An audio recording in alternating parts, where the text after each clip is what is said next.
even from over the conversation, like I was on the toilet this morning thinking about this podcast recording. Hello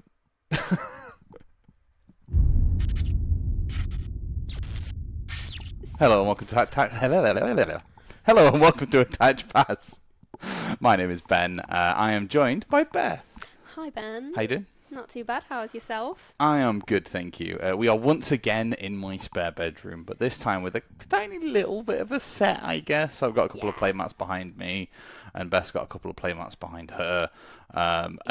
You decided to try and figure out some way to make it look a little bit Pokemon-y until we get the studio up and running. Yeah, I'm going to have a chat with the beloved to see if she'll let me just continue, like set this up almost as a semi-permanent room for the time being, and then when we're in a position to move it to the studio, then move it to the studio. It just means I could get a couple of more hard fixings on the walls. I could make sure like the cameras are set up properly all the time, and you know, one of the best things about the studio at Sanctuary that we were recording at was that we could just turn up and just go. Like the cameras were ready, they're in position. I've had to set up all the cameras and stuff today. As you have every time we've recorded in your house so far. Yeah. Which is kind of annoying, but it is what it is. I'm looking at potentially swapping one of my 3 computers to a laptop to be able to basically just plug in the everything, so it just goes in one. Like I can take the podcast recording in one briefcase anywhere. Yeah. That would be really, really cool. I'd enjoy doing that, I think. I need a couple more capture cards, but yeah, it's something also. Anyway, what are we actually talking about today on today's podcast? Well, the main thing, and this came about from a conversation we had earlier in the week, and it's managing your expectations while still playing Pokemon and wanting to be competitive. Yep. And while, like, this is probably something that a lot of people who are, or a lot of people have considered at some point or another when they've gone to consider their Worlds run. Yep. And thinking about what's actually viable for them to do. Like, me and you both thought it was very viable for you to go on a Worlds run. I still think it is. I think it is. I think it's just you need to gel with the deck. Yeah. So basically, the reason we're talking about this is twofold. Number one, there's not a huge amount we could talk about outside of this. Like, we could go into like Japan and look at how Shrouded Fable's doing over there and all those cards we're going to get and stuff. But there's plenty more experienced people out in the internet that have already done that. Yep. And I definitely encourage going to watch their videos and stuff like that. Not to say that we couldn't offer some level of insight. We definitely could. Yeah, we can definitely offer a different insight to what they can, because a lot of them are coming from being someone who's wanted to compete for a top 8, a regional win. No offense to either of us, we're not that caliber of player. No, gosh, no. I think if we had a top 8, we'd have to have an insatiable run in an entire weekend to hit top 8. Yeah, it'd be crazy. I'm not saying it couldn't happen or it won't happen. We just think it's unlikely. We're not at the point where we will be doing that. Yeah.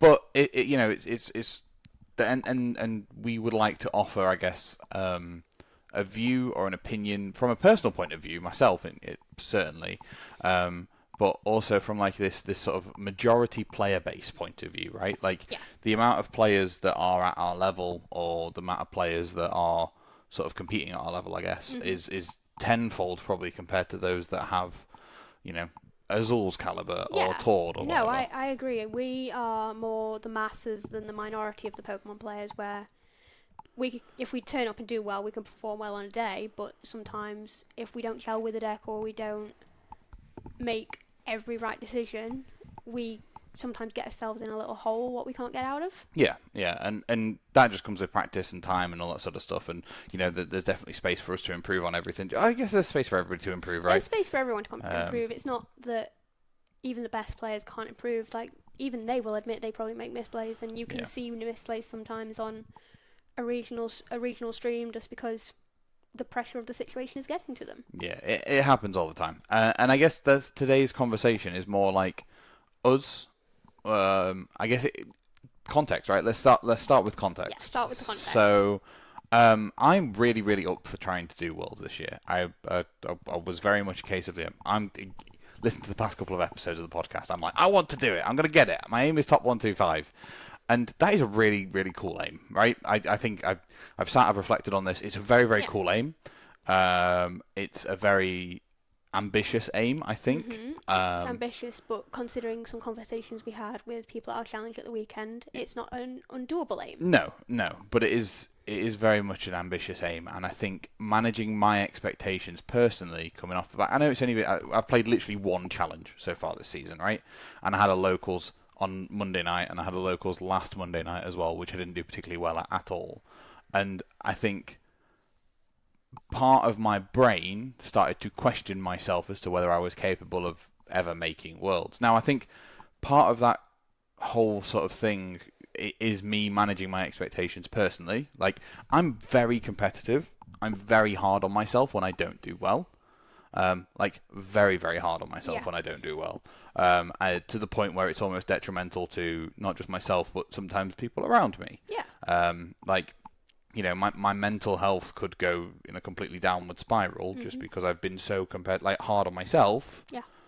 And I've not performed exactly how I wanted to. No, and I also think that the pressure is what you're focusing on rather than the performance. Yeah, and building that up in my brain is sort of not allowing me to execute and perform as I had done. Yeah, because speaking as an outsider from what's going off in your brain...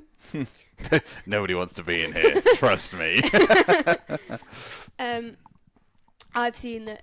I'm there thinking, why are you doing that? I know I know you're a better caliber player than this. Why are you making these silly little mistakes?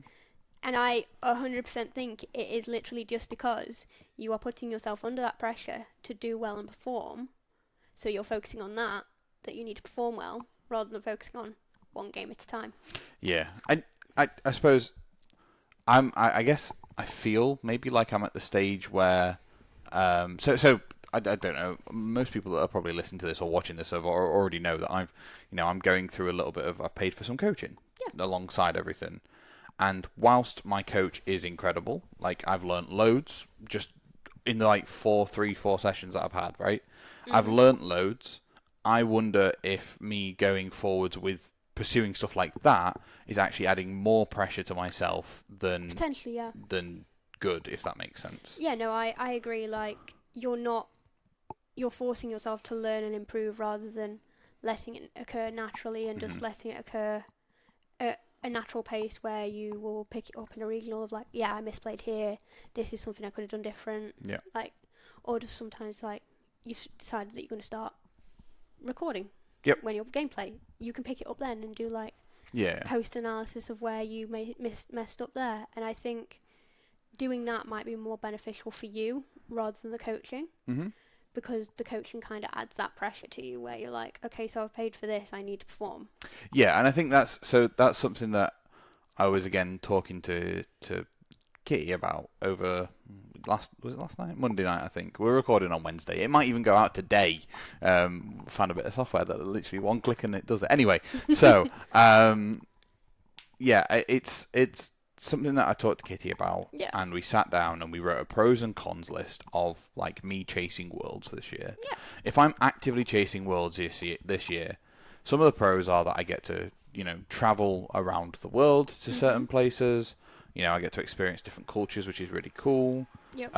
There's a really good opportunity for me to potentially make an achievement that I might never get a chance to do again. Yeah, 100%. Of making worlds, and a load of other little bits that are pros to it.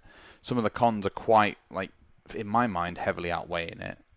So it's a massive money investment to try and do worlds, particularly when you're at my caliber of player. Yeah. If I was better, I wouldn't need to spend as much money, right? If I knew I was good and I've had a previous history of winning a regional, I wouldn't need to spend as much money. No, but I also think that even if you've been a regional winner before, just because you've been able to win a regional before, it doesn't necessarily mean that you are the caliber of player that should be winning a regional.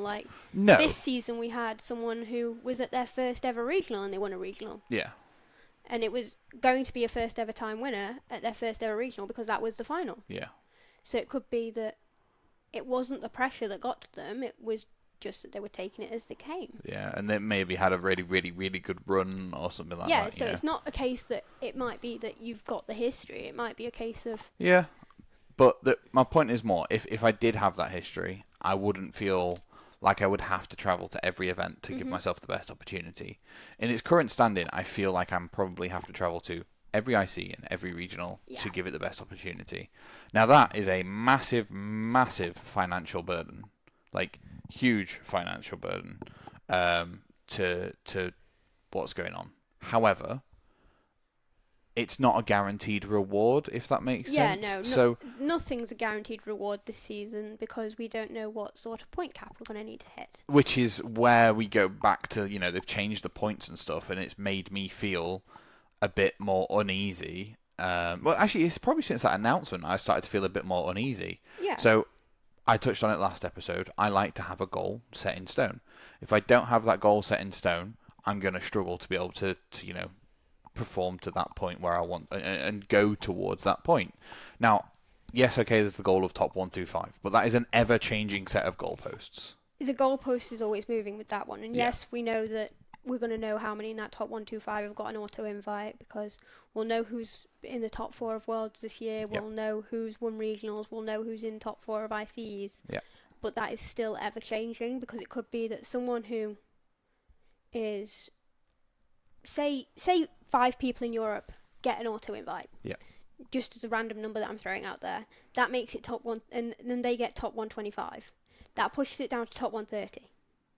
If we then see that someone who's, say, 132nd goes to a last-minute cup and is 7 points behind 129th, and they get them that 7-point difference because, say, they've not maxed out on their best finish limit, or they're going to prevent someone who is above them before they go to NAIC hit their best finish limit so they can get points in NAIC and push them down because they're not going to NAIC. Yep. It's going to be all them swings and roundabouts that happened. Like, it could be that you are sat pretty as a top 125, and then you go to NAIC and 3 people below you hit points and you don't hit points, and you're suddenly pushed out. Like, you're not hitting it necessarily. At my current level of play, I guess, I personally don't feel super comfortable executing that. Like, I don't know. When I get better, and I will get better because everybody improves over time, sure. I'll get better. I might feel more confident at giving it a go.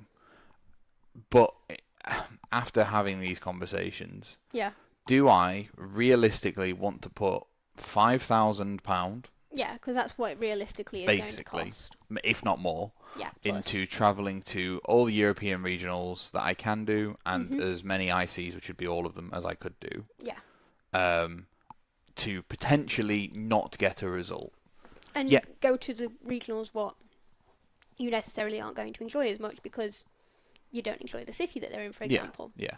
Now, and get no guaranteed reward at the end. Yeah. That's like the big thing. I'm not saying I'm doing it for the reward. I'm not. You're doing it for the enjoyment of the game. But I should be doing it for the enjoyment of the game. And that's, I think, the problem. Yeah. Is that with everything I do competitively, I go into it with a headset of, I'm doing this to reach this goal, and if I don't hit that goal, I will be sad. Yeah, you've kind of moved away from the enjoyment side of things to, I want to hit this. This is what I want to hit. Yeah. And you're pressuring yourself to do that. Which, some people like that drive. Yeah. I like that drive. But when I, for example, I play League of Legends. Yeah. I used to play a lot of League of Legends. And I would set myself a rank goal in mind. Yeah.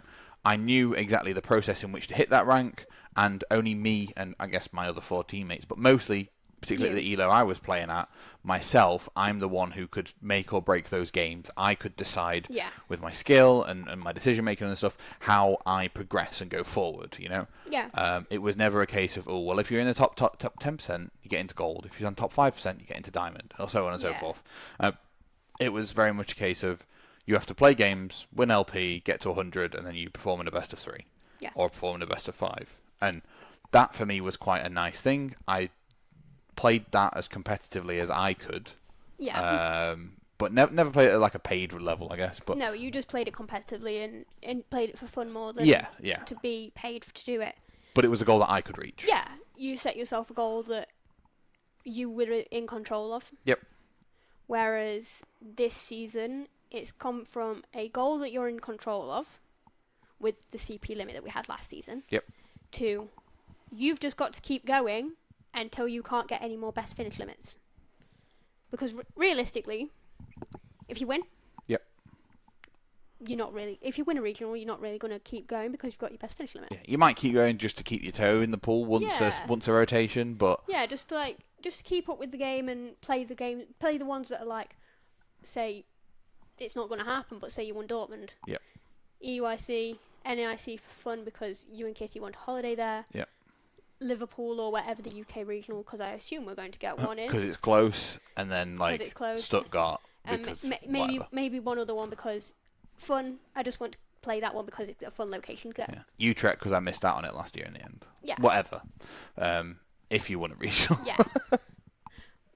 You see what I mean though? Like it's that you've got that there where you're going to just do what's easy for you rather than chase because you've already got that. You've already got what you chased for if you win. Yeah. Like me and Ben are more than likely not going to win a regional. No. I'd be impressed if we did. if we do, then Hang on, I'll clip this bit of the VOD on the podcast and insert it here, and then whoever wins it can just take the mick out of the other one for saying it. Ben said it last week. I said it this week. So let's see what happens. Yeah. If it happens, it happens. If it doesn't, it doesn't. If it happens, it happens, and if it happens, then we've got another nice play match to go in the studio. We'll have multiple new nice play mats to frame and put in the studio. Yeah, but I mean, how many ones can you say would be a top 8 one to frame and go in the champion one to frame and go in the studio? Mate, I can Photoshop anything. I can scan the old playmat in and then put the thing on it. Yeah, no. So you know, we're talking about expectations. My original expectation going into the season was, you know, I want to get into Worlds. That was my goal. That was my expectation.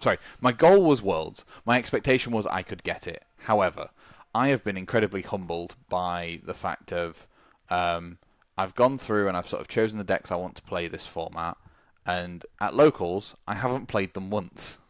You've not clicked with them either. Well, no, I have. I've just not played them at locals because I've always seen locals as I want to bring a fun deck or a different deck that has fun and compete. However, my brain is telling me I need to be good at the game. And my body and my heart is telling me I want to have fun with it and just play stupid decks sometimes like Blastoise EX or Arbok Control or something. And they don't marry up, which means... Hey, Blastoise was great on Monday. if I rock up to locals with a fun deck and don't perform, I will be so annoyed with myself because I should be performing. Yeah. When in actual fact, I should go in if I'm playing a deck like that and expect to not perform, but expect to just have fun. And that is part of, you know, I was humbled. And then we had the challenge on Saturday, which I ended up going 2-2. You judged for us, so I could play. Went 2-2. I went 2-2. I was playing Guardy. I think it was a good choice for everything going on. But apart from one matchup in the room would have been an auto loss for you. The Turbo Hands. No. Which one? Iron Thorn EX. What that Quad was? Iron Thorns. Oh, it's not an auto loss. Isn't it? No, Fluttermane. Oh yeah. Fluttermane just sits in the active, turns it off. I can accelerate where I need to, and I can like monkey, slap with Guardy, and all of a sudden it's taking them 3 hits to knock out a Guardy. Yeah. Even with boost capture on, because you just monkey from the active. You can win it. You can absolutely win it. Yeah, you can win it, but it's a hard. It's more favoured to them than it is to you. The auto loss was the Turbo Hands that I ended up playing. Yeah. So game 1 I played against Dragapult, which should be an interestingly difficult matchup. Who played Dragapult? My round 1 opponent. I'm not going to name names. I'm just trying to think. I didn't see Dragapult in the room. I only saw a Drago. They played Dragapult, and it was their first in-person event. Yeah. And you know, they played a load on live. Yeah. And they played in a couple of late night tournaments and done pretty well. Yeah. But paper Pokemon is just different. Like it's just different. It just doesn't work the same. Yeah, like you can take a deck that's doing incredibly well in paper and play it on live and do absolutely terrible. Yeah. And then the flip reverse in the other way around. Yeah. So anyway, she didn't do particularly well, bless her. And it was just a couple of the decisions here and there. Yeah. And I capitalised on them and took a clean 2-0 in that with Guardy, which was fine. It was okay. And then round 2, I ended up playing against Drago. Now, Drago is an interesting matchup for Guardy. It has a 60 no, it has a 43% win rate into Drago, so it's Yeah. unfavoured, It's unfavoured, but not by much. but not by a huge amount. No. And I thought I could probably take it just because of the way I could do certain bits. And game 1, I prized both Guardi EX, my Drifloon, a Bravery Charm, and my Heavy Ball, and then like an energy. Yeah, I know your round one didn't Which do which you great. just can't win. Like, it's like there is nothing in my deck that I can just manually attach to do any significant amount of damage to take a knockout. Yeah, no, you couldn't. There was like nothing you could do because you had to rely on getting your Gardevoirs out of the prizes Yep. to be able to do any significant damage, really. Which you can't do. So that game was like, I think it was like 5 minutes in or something, 6 minutes, and I ended up searching my deck, and I made the mistake of, through my first deck search, not checking for my EXs. Because I'm like, one will be in here. I was checking for other bits like energy count and curliers and stuff like that. Yeah, the stuff that's important for the setup, but not Yeah. thinking, oh, I've not got my late game pieces. It was turn 2 when I played Arven or something, ready to go and grab Bravery Charm and stuff, that I looked at and went, oh, actually, there's no Guardi in here. So then I just like scooped and we get into game 2. Game 2, I managed to set up to a point where there was only one Drago V-Star. They'd set up 2 Ogre Ponds and 1 V-Star, and didn't manage to set up a second Drago. Yeah. And I just managed to capitalise, take it out, and then it was a case of, well, by the time you set up a second Drago, I'm just going to be able to steam through you. It's like, sure, you put the Ogre Pon in the active if you can need to attack with me. Just stay perfectly still. You put the Ogre Pon in the active to attack with it to knock out the one prizer, the Drifloon, but that's okay because I'll just put the Guardi EX up and then I'll Monkey Dory some damage off it and move it onto the big one. Yeah. I saw that game 2 scoop and I was there for like, oh. So I ended up going 1-1, and then game 3, it was just a case of there was multiple outs to bits, and I'd just missed them off an Iono or off a couple of refinements or off a whatever, and he managed to double prime catcher me to knock out Curliers left, right, and centre, and it was just, it was the perfect storm of me not being able to do anything, because whilst I was setting stuff up, as I should have done, it just very much was a case of he was just managing to set up stuff and find the bits that he needed a bit quicker. Yeah. Like, turn 2, he'd used all 4 energy switch to set himself up to Drago. Yeah. And going forward, it's going to become an even harder matchup with the new Kyurem. Yeah, the Kyurem's going to be horrific. It's going to be very, very good. Drago's going to be very good going into into the Shrouded Fable set. I think anything that can utilise Kyurem properly is going to be incredible going into the next set. I don't think Drago massively changes, to be honest with you. Like, Haxorus goes in as well.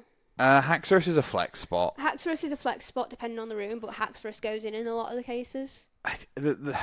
I've seen it more often than not in Japan, coming out of Japan. Yeah, it is good, right? I'll give you the Haxorus. However, I would just prefer to run the what's it called?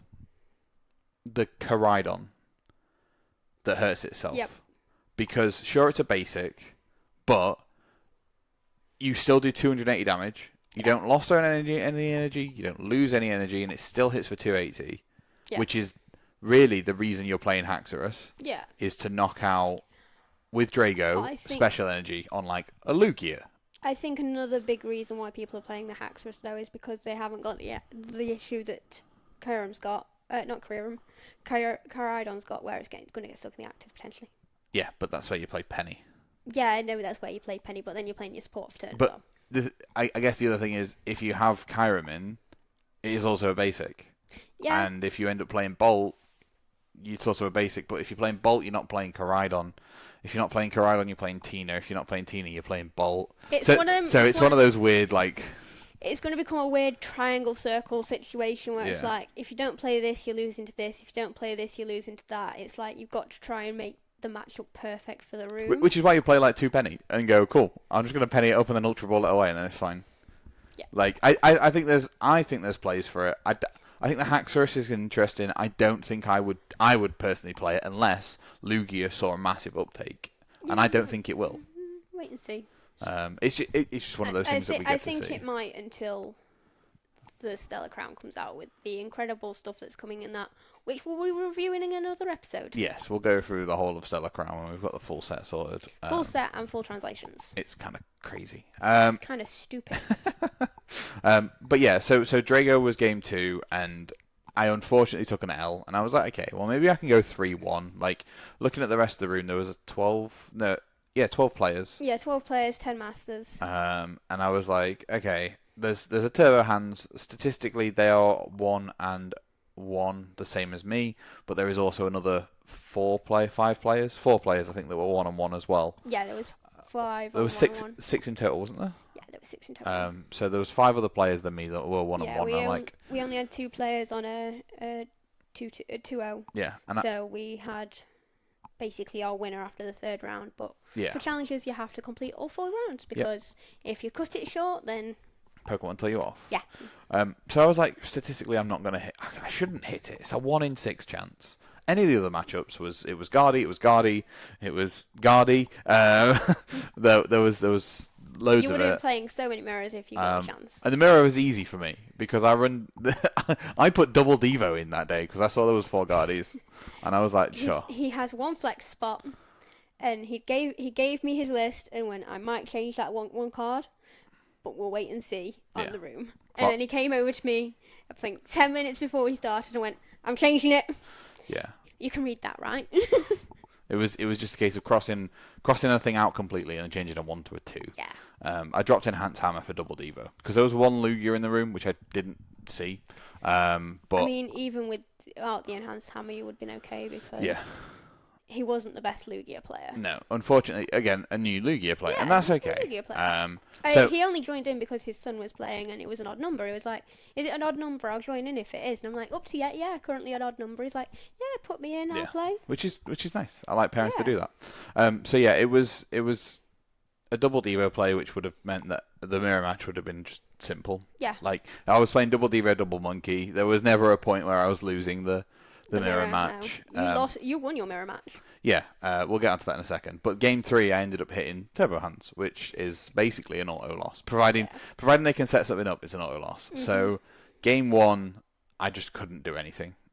Game 2, I ended up managing to trap. I think my opponent went down to like 1 card in hand or something, and I managed to trap an Iron Hand in the active and then start like scream tailing stuff off the bench and stuff, and managed to win through that.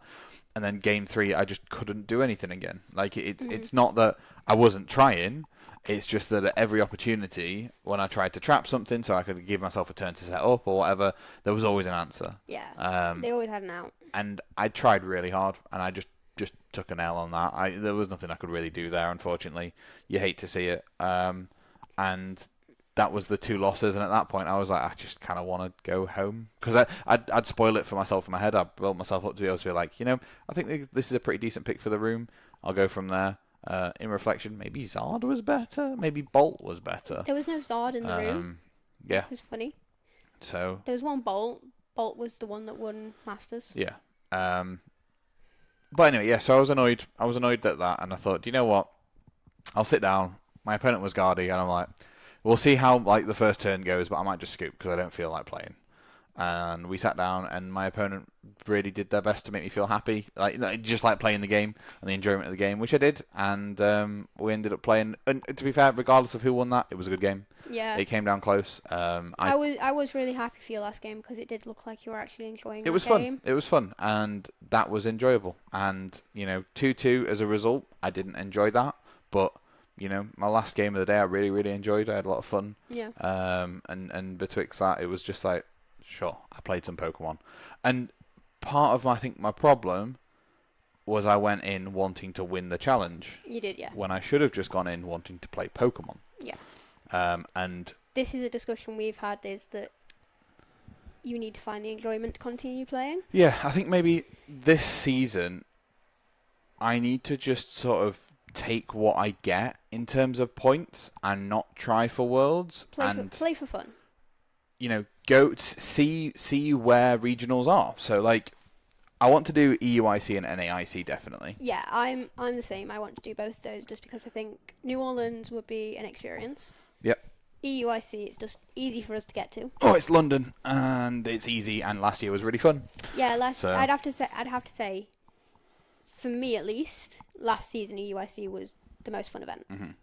Like, I enjoyed Liverpool. Lille was what it was. Yep. But EUIC was my most fun event. Yeah. Apart from our first day there. Yeah. Yeah, which you'd agree with. Probably. Yeah, we had a lot of issues. You can go back and watch that in an episode where we Yeah. talk about UIC. I think it's like episode 6 or something. It's 6 or 7, something like that. But go and have a look at the previous episodes, or if you've already listened to the podcast and know what we're talking about, you know. Yeah. So yeah, it was sort of like my decision. I think is that I'm going to veto Chasing Worlds this year. Yeah.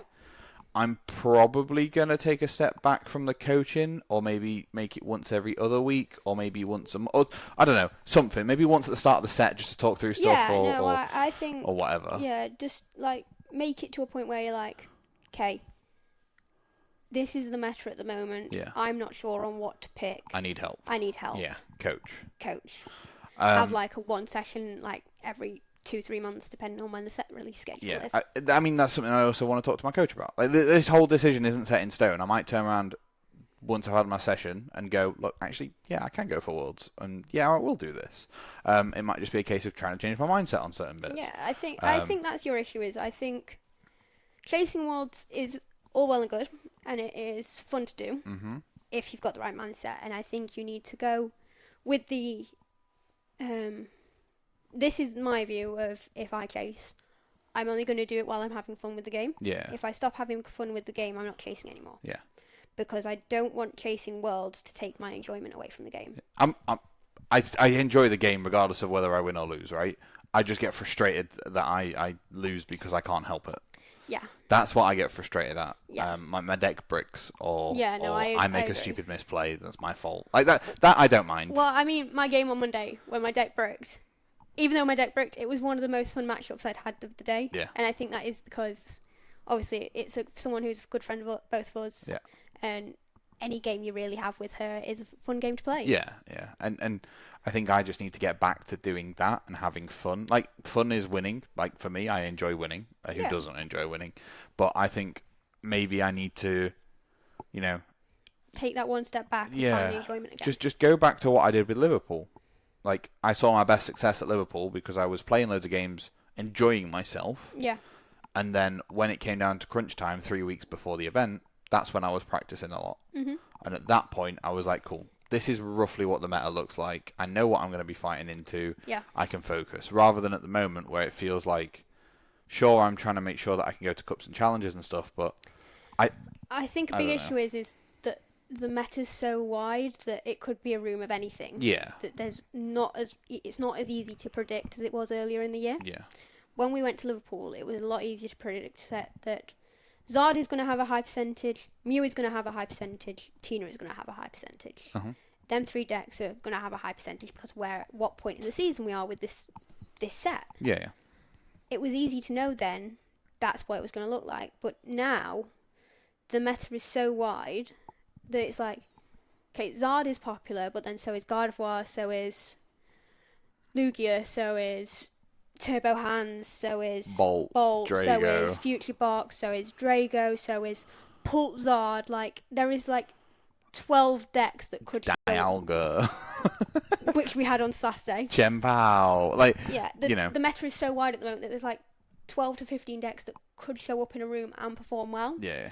That making the flex calls And the decisions is difficult. and the decisions of, okay, is this my best deck to take, or am I better suited to go in on Bolt, for example? Yeah. Is one of the things that's really hard, and I think that's going to have a big impact on your mentality because you don't know what to take. Yeah. Because you know what you're comfortable on. Yep. You know your 3 decks that are your like choices for this meta at the moment. Yeah.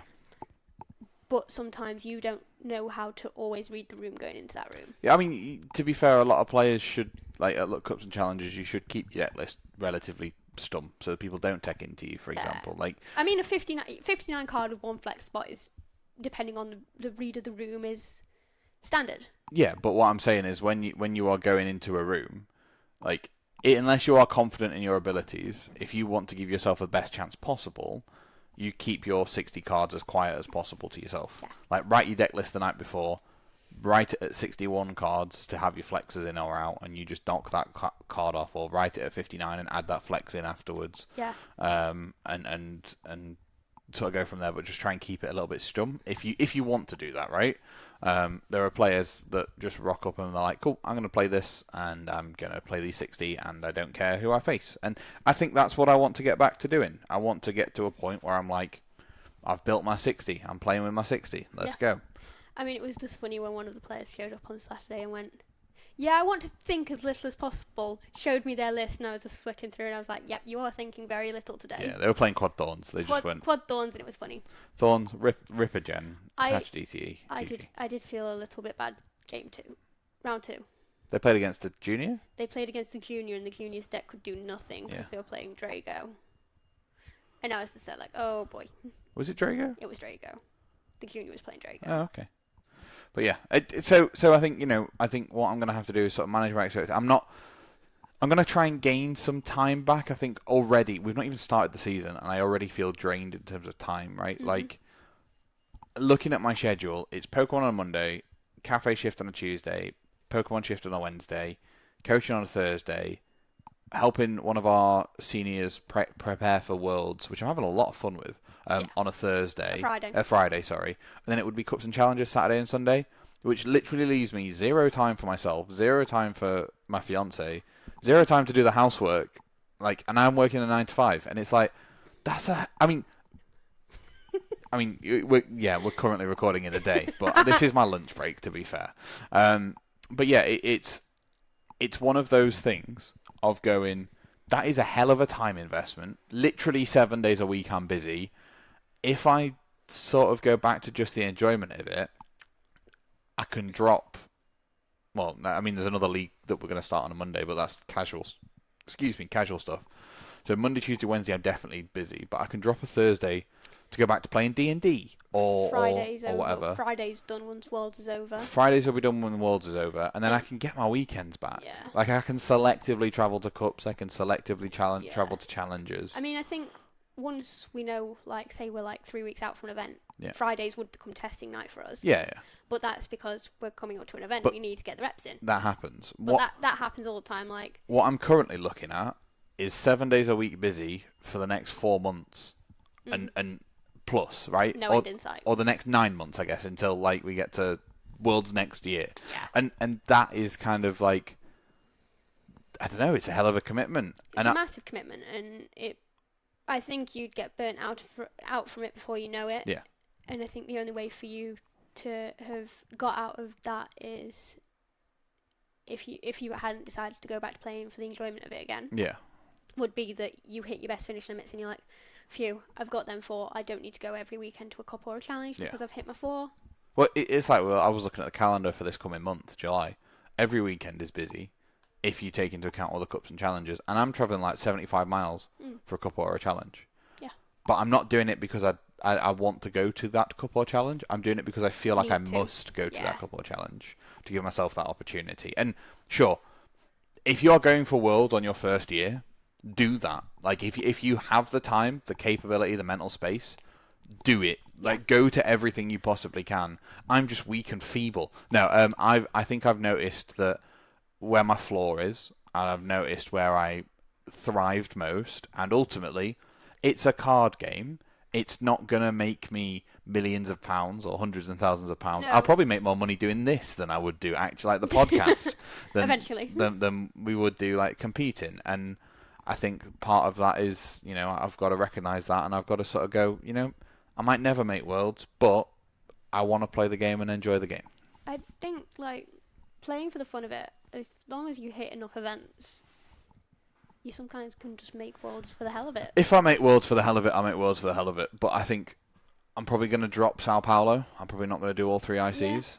Yeah. I'm definitely going to do NA and EU. They're locked in. NA and EU, they were ones that I think were potentially on the cards even if you didn't do Worlds run this year. If I get regionals I want to play at, I'll just go for. I want to do Dortmund because it's the first one. Yeah. I'd probably like to do Stuttgart because it's close to the airport. Yeah. I mean, to be fair, Dortmund's not far from the airport either. Liverpool, which we'll probably get. If we don't, I'll eat my hat. Whatever UK regional yeah, we get. EUIC. EUIC definitely. I probably want to try and get Utrecht because I missed it last year. As long as there's an event there, of course. And it's just being a bit more selective. I might do 6 events over the year instead of 6 events over this quarter.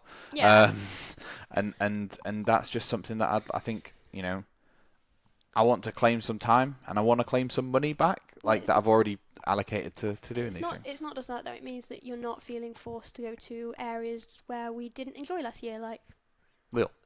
Like nothing against France. Nothing against France and nothing against anything there. We just didn't enjoy the time that we spent there. And I've been back since for Lorcana. Mm-hmm. And again, different group of people that I went to what I went to with Lille the first time round, and none of us still enjoyed it. So I think it's more the city than the people that I'm going with. Which is it's just one of those things. We didn't enjoy it. What's the point in putting ourselves through it to try and just get those points? And I think I've sort of come to, even from over the conversation, I was on the toilet this morning thinking about this podcast recording. I won't put that bit at the start. I was at the toilet thinking about this recording, thinking about how we're going to talk about it, and Monday night I had O2 dropped at a locals. Yes. I dropped a locals. One because there was a mulligan, there was a bye, and I was like, if I drop now, then somebody's going to get to play a game. More likely being O2, I'm going to get the mulligan anyway, so it doesn't matter. Mulligan?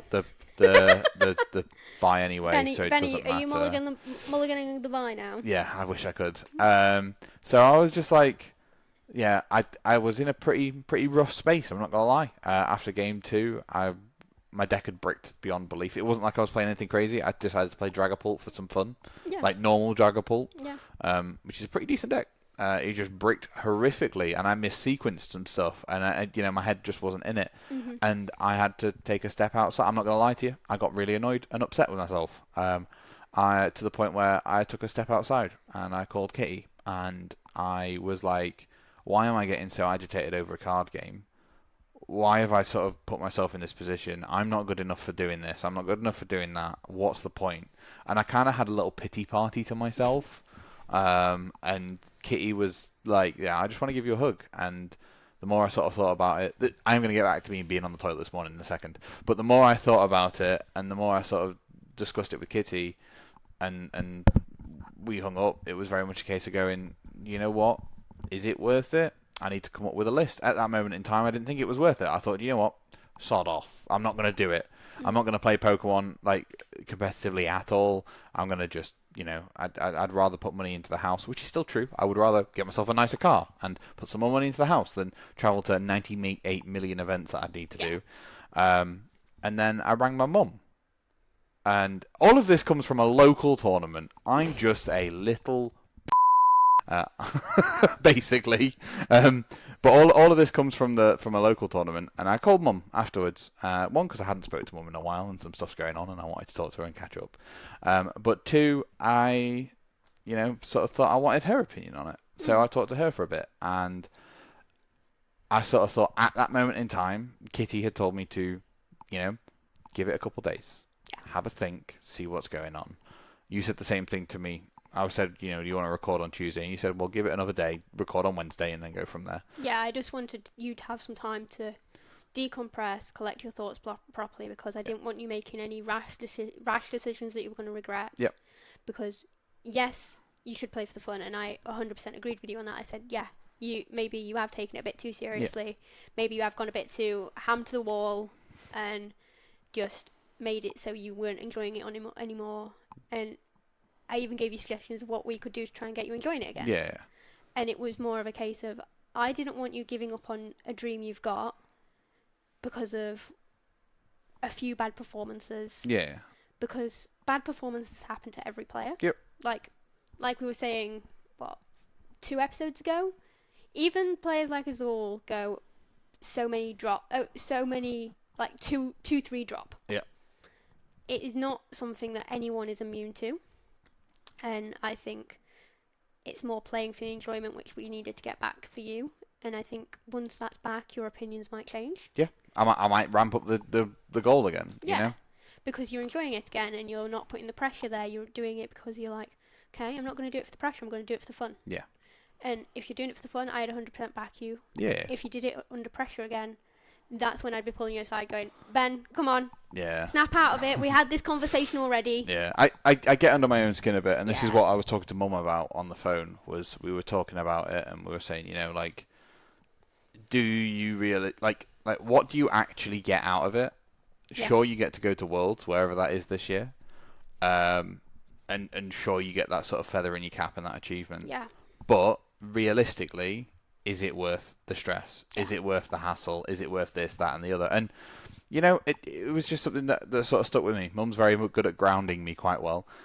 She should know me for 28. She should know. She's known me for 28 years. There you go. And that's just something that we've gone through, and I talked to her about. And I got home that night. I talked to Kitty more. We made that list. We sorted some stuff out. We had a conversation. And, I went to sleep on it. I hadn't made a decision. And then I woke up to... I'm still going to get back to the point where I'm on the toilet, by the way. God.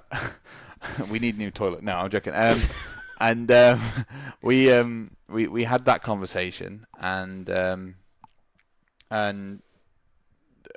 I went to sleep Monday night. And I woke up Tuesday. And I was still feeling pretty bummed and pretty rough and pretty upset. And we sort of had another conversation, and we talked about it, and I talked to myself and whatever, and then I went to sleep Tuesday night, and I woke up this morning, and then took Keith to work, got home, did my work, went to the toilet, sat there and thought, what are we going to talk about on this podcast? Because we knew we were going to talk about this, but what am I going to say? What am I going to not commit to, because this isn't legally binding, and if anybody tries to make it, I'm going to come for you. But what am I going to say to the people that are listening, and the people, and Beth, and the people that are watching? What am I going to say? Am I going to say I'm going to continue to try for Worlds? Am I going to say I'm not going to do anything? Am I going to say I'm going to just judge all this season? Because that was another avenue for me, sort of wanting to do stuff. I enjoy judging, and there was a whole I guess, Bible of things I was thinking about whilst having my little morning Your poop. little toilet time. My little morning poop. And everybody does it. Don't tell me you don't. I sort of thought, I don't know. And then throughout the day today, I sort of collated everything, and I've sort of thought, I want to get back to enjoying Pokemon. Mm-hmm. I want to get back to being able to, on a Wednesday or a Monday night when I end up starting that league up, go round and have fun with people and play stupid decks. And then when it comes to regionals, I don't want to be like I am now, very much a case of, Beth, you coming with me, or Adam, you coming with me, or Reese, you coming with me, and we're going to go and compete and try and do as good as we can to try and get those spots, and I'll be upset if I don't get a top 64.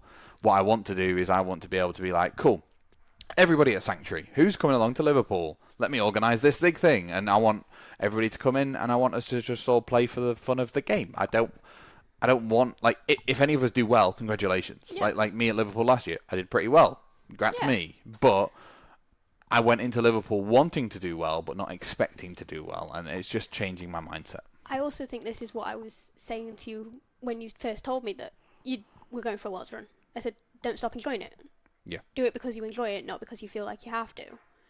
And I think you find that enjoyment again will push you to keep going to regionals. Yep. And be your drive to keep trying to perform, because even though it's doing it for the fun, you still want to finish the best place you can. Yeah, of course. You still want to do as well as you can on the day. You want to pick the deck that's going to be the best meta pick for you in that room. You want to perform well with that deck. The only thing that doesn't matter at that point is where you finish. Yeah.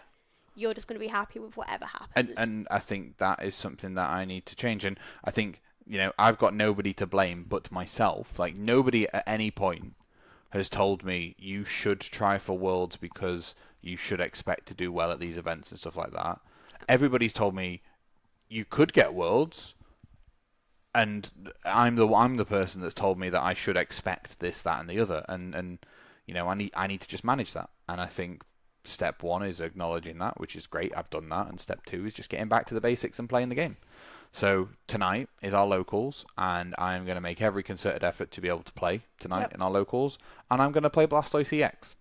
And I'm going to have fun with it, because we brewed that deck to Kingdom Come, and we sort of found a 60 that we thought was decent. And I think your performance on Monday, it is decent. It's decent, yeah. It's fun too. Like, it's not just a deck where you're just doing this, and this. You have got sequencing to do. You've not just got to make big turtle and hit with big turtle, because you have to find the energy for big turtle. It's knowing when to play the bird, and when to play Palkia, and when to do this, and when to do that. And, and that's what I want to do. The funniest thing that came out Monday was people turning around to me going, "You can evolve Palkia off of Evo?" Yeah, the amount of people that don't know, Evo is just an evolution Pokemon, and that's V-Stars, or V-Maxes. There's a couple of V-Maxes left. Get them out. Use that. You don't need Ultra Balls. Yeah, it was so fun because people were there like, "Wait, you're evolving Palkia off that?" I'm like, "Yep." Yeah, you take, like, what is it, Wartortle Palkia? Is that what you did most of the time? Wartortle Palkia or Bidoof. Bibarel Palkia, depending on what I had in the deck. You're basically always taking the Palkia for two reasons. One, the Palkia hits pretty well, yeah. And two, it accelerates to everything that you could ever want. You could Greg out of nowhere. Yeah, you can Blastoise out of nowhere. You can Palkia. I was Gregging. It was so fun. Like, honestly, even though it's not going to win anything, and I never think it's going to win anything, it is a fun locals deck. I don't know. I think Shadow Fable makes it, like, from Z tier to, like, D tier. Okay, Shrouded Fable makes it better, but it still doesn't make it consistent enough. Yeah. So it's a fun deck, and it makes life fun again. Yep. And that's what I'm probably going to play tonight. I might play that. I might play Arbok Control. I might play something stupid. Don't play Control. It's fun Control. Don't be a dirty Control player. Nothing wrong with Control players. I'm coming to accept that fact. But yeah, so I think, I'm going to try and do that. I'm going to try and play for the fun of it and the love of it, and I'm going to just enjoy myself with Pokemon. And I'm going to go to a regional, and I'm going to try my best, and I'm going to see where I come. And you never know, in 5, 6, 7, 12 episodes time, I might have an incredible regional run, and I'm like, cool, I've just earned myself 150 points. Yeah. Let's go for Worlds, baby. And I might get straight back here in 20 episodes time. Yeah. But that's the great thing about, I guess, the podcast, is it's very much a true indication of, sure, what we think at the time, but we can have episodes like this where we're just talking about random stuff. Ourselves and random stuff. Yeah. And I just hope that maybe some of you out there that are listening to this or watching this or whatever that are going for Worlds runs knows that, it's not the be-all and end-all necessarily. It certainly isn't for me. It might be for you, but it isn't for me, and I've come to realise that, and all it took was being humbled at a challenge in 2 locals. Well, to be fair, we did have some really good players turn up to our challenge. We did, but without trying to sound cocky, I'm a really good player when I want to be. When you want to be, yes. Clearly, I just didn't want to be.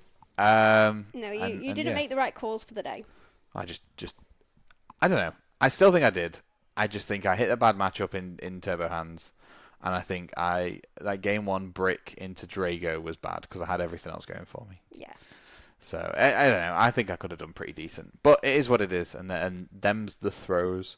So I guess the big takeaway from this is, I'm still passively gonna try to get Worlds, but my actual expectations for this season, my actual goals, is very similar, I guess, and akin to what you put on Twitter. Yeah. I haven't made one of those Twitter posts about my goals for 2024 for this exact reason. I didn't know what they were. Like, I could have put Worlds, but that was one goal.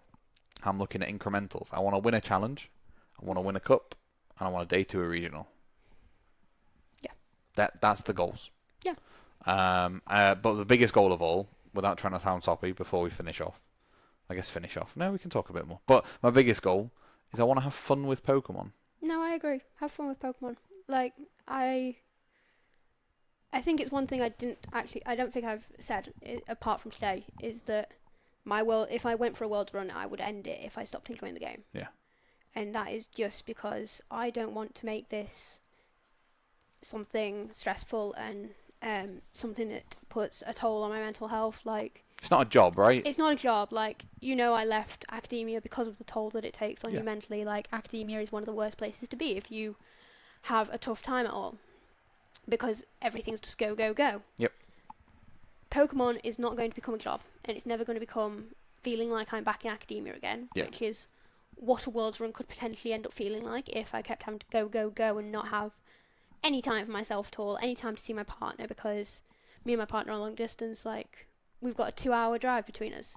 I'd want a weekend where I can go up and see her and actually spend a weekend there, rather than thinking, can't see you this weekend, I'm at this challenge. I can't see you this weekend, I'm at this cup. I can't see you this weekend, I'm judging my own cup. Yeah.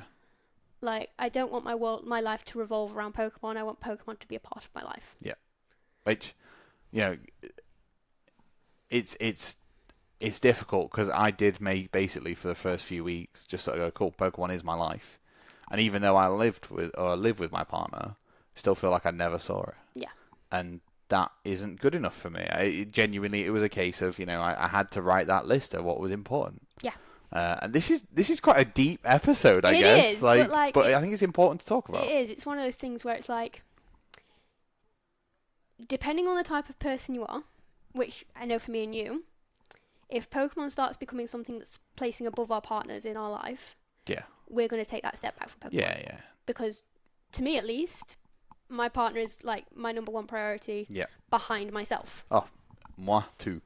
So, even though Pokemon is a big thing in my life, it's brought me a lot of opportunities and a lot of friends, I would never place it above my partner because, well, one, until I came back into Pokemon, she's been in my life longer. Yeah. Two, can a Pokemon card hug me? No. I haven't got any to hand. No, they can't, but a plushie can. A plushie can, but a Pokemon card can't. And a playmat can, because it wraps its arms around you.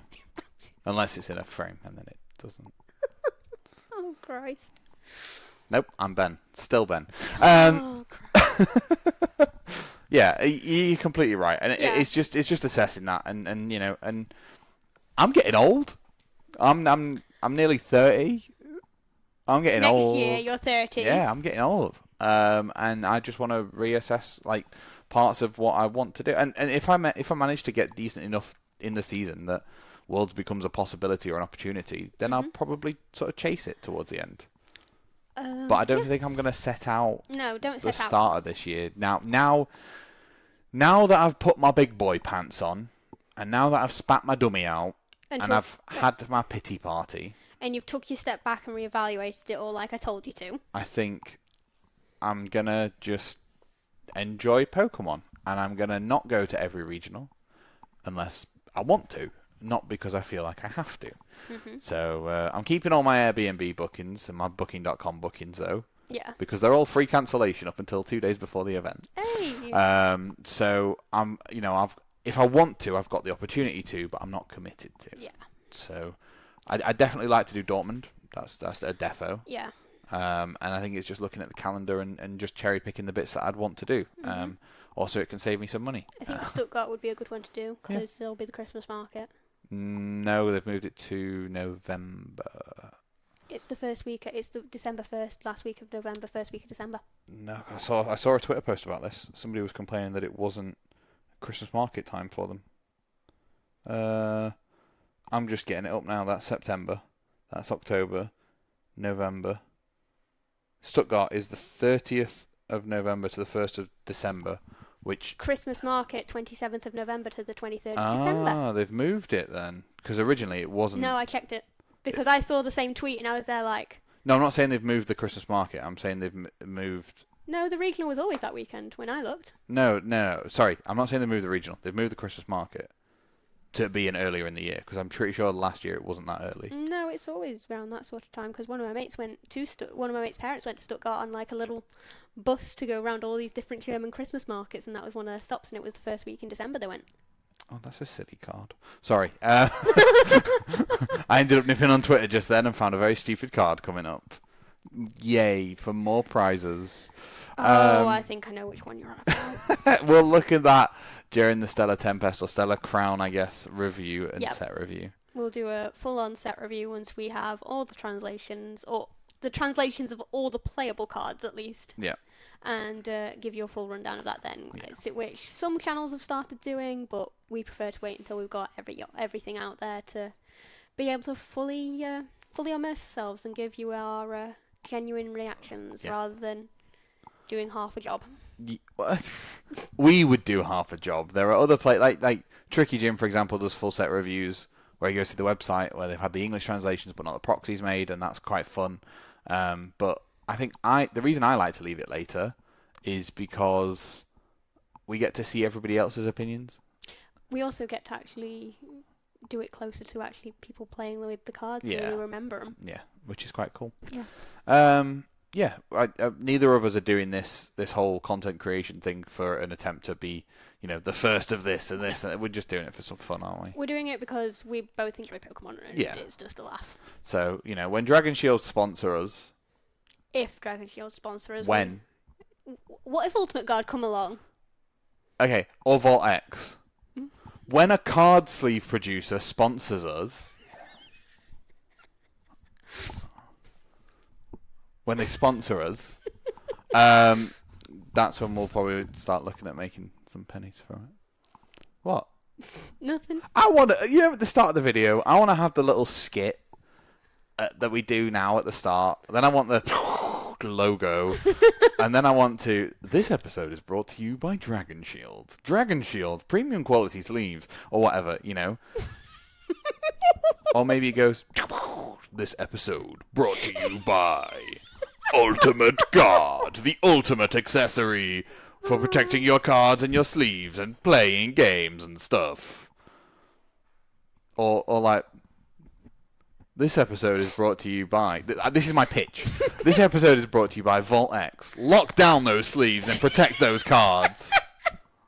I would not be able to be around you when you did that sort of No. thing. I'd record that like in multiple batches and just slot them in at the front of the video. Oh, I gathered that, but I wouldn't be able to be around you when you recorded that because I'd just laugh too hard. Yeah, I'd feed them to the tortoise and all sorts of stuff and be like, look, even now the card is fine. It wouldn't be. It would be destroyed because it's a tortoise. But that's not the point. Like, you could feed one to Dreepy. I could put it in Dreepy's thing and have the rain mist going on at the same time. Be like, inner sleeves lock in your sleeve for protection. Meaning that they don't get moisture damage. You sound like you should be doing a Shore ad there. For men. No. So, yeah, there's somebody. Go on. Anybody listening, nobody's listening, but anybody listening, tag them on Twitter. See what they come up with. Just tag them with this time code. I'll make you the best le crème meme / whatever advert for your product. Christ. Just as a side note, I use an array of sleeves, so I predominantly use Dragon Shield because that's what the store stocks. I use Vault X binders because I think they're incredible. The zip binders are nice, and I've really, really enjoyed using the katanas and stuff from Ultimate Guard. Also, really like Ultimate Guard's inner sleeves. I think they're pretty solid. I've not used an Ultimate Guard in the sleeve yet. Have you not? No. Oh, they're pretty nice. At the moment, what I've been repping recently is I don't double sleeve a lot of my Pokemon cards because I use them in rarity, so I don't feel the need to protect them. She spits on them all. Don't make that joke, please. Hack the. Oh, for God's sake, Ben. I made a TikTok about that. Okay. You should do it. Well, the one with Melee on TikTok. Anyway. I don't use inner sleeves for my Pokemon decks at the moment because min rarity, not that expensive really, so I don't see the point of protecting them. However, I've been using inner sleeves for my Lorcana deck because I'm bougie and I run an enchanted. So nerd. So I've been using the resealable perfect fits from Dragon Shield. Yeah, they're also very good. Magnifique. Yep. But no, I think I need to test out some inner sleeves from Ultimate Guard, see how they go. And then we use attach pass playmats when we do Pokemon. Yeah, we always use attach pass playmats with Pokemon. To be fair, I use it for every card game because I'm a shiller. You're a nerd. I like shilling. Yeah, so we use attach pass custom printed playmats. Yes. Which I want to give one away. You want to give one away? Let's do it. I've got a spare one. Let's do it. You've got a spare one, so you're going to do a giveaway. I haven't got it to hand. I've got mine in my bag. Have you got yours in your bag? I will quickly grab it out. Please hold. Insert hold music here, Ben. Oh no, I've just made editing for myself. I was going to say you just made editing for yourself. Go on, toss it here. Right, so, playmat. We have these attach pass playmats available. Well, I say available. Available. I have one. I've got one, you've got one, Risa's got one. Just put that on the floor if you want, Beth. You're good. I've got one, you've got one, Reese has got one. I've got one somewhere else, and I'm going to give one away. I printed 5. So it's one of these bad boys. Hello. So it's got the attach pass sort of symbol there. It's got a logo here and some nice texture. It's very, very simple, very, very nice, very, very good. Very, very similar to our shirts, what you see as rep when we go Smells to good. events. This is Beth's. Yes, this is mine. Yeah. That I brought for the locals tonight. Yeah, I've got mine downstairs. It's in the bag ready to go. But we're going to give one of those away today. Ooh. Well, not today. We're going to do it over the next... What are we on? We are on the 10th. How many days are there in July? 30 days. 31. How's that? Yeah, 31 days in July. July 31st at midnight is your last opportunity to enter. You can get entries by commenting on this video. You can get entries by commenting... liking and retweeting the post from Attach Pass, at Just Attach Pass on Twitter. Yep. Where this is going to be. Yep. It will go up when the podcast goes up. This episode of the podcast goes up. Yep. And if you're subscribed to the channel, you will also get an entry. So you can get an entry from subscribing, an entry from commenting on the video, an entry from commenting on the tweet, and an entry from reposting the tweet. Yes. So you can get up to 4 entries per person. Yeah. Starts now, ends on the 31st of July at midnight GMT, or BST, whatever our current time is. BST. And then I will be reviewing. I will collate everything, and on August the 1st is when we'll give it away. We'll do a little spin wheel that will be posted up on Twitter. Yep. And we will also reveal the winner in the next episode after that. So if you don't have Twitter, you're not going to miss out. You can hear it here if you won. Yep. Sounds great, doesn't it? You'll be able to get a thing. A nice Attach Pass. Yeah. Well, actually, there's 4 ways of entering now, but every tweet and everything will get you 4 entries per video. So there's going to be lots of opportunity. Yes. Do you know what? Just share the love. We want to give away a playmat. It's been a while. We gave away some booster bundles. Yeah, we did some booster bundles for Paldean Fates. Yep. So we've not done one since January. Nope. Playmat this time, baby. Yeah. Anyway, that was a hell of a deep episode. It was. It was. Yeah. We talked about everything from worlds to pooping. Yeah. And one of them was not by my choice. Yeah, you didn't want to talk about worlds. But yeah, thank you very much for joining me today, Beth. No, thank you for having me. I think we've ironed out some stuff, and we've sort of just talked to the community about some stuff. So yeah.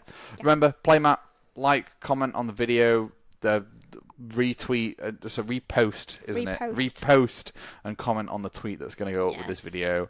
To earn some more stuff and some goodies at Just Attach Pass on Twitter. And don't accidentally include us when we retweet the video, because don't repost our repost. No, you've got to repost the exact the original post. Yeah. But yeah, we'll collate all that and go from there.